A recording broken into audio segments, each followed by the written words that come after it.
কবির তিনি বলেছেন যে আপনি যেখানে দাঁড়াবেন হুমায়ুন কবির হারাবেন, কি বলবেন?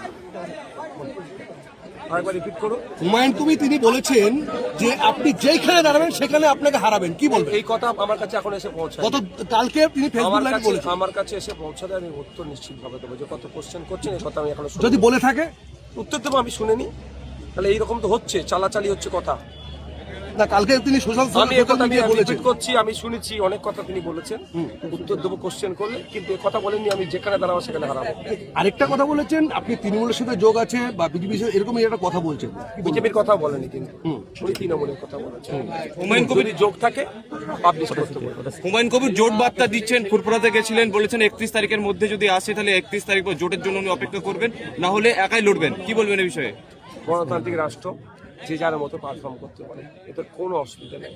সারা ভারতবর্ষে যদি আপনি ইতিহাস দেখেন, যদি এখন বর্তমান পরিস্থিতি দেখেন, ইলেকশন কমিশন অফ ইন্ডিয়ার ওয়েবসাইটে দেখুন, ভারতবর্ষে 2200 থেকে 2500 পলিটিক্যাল রেজিস্টার্ড পার্টি আছে।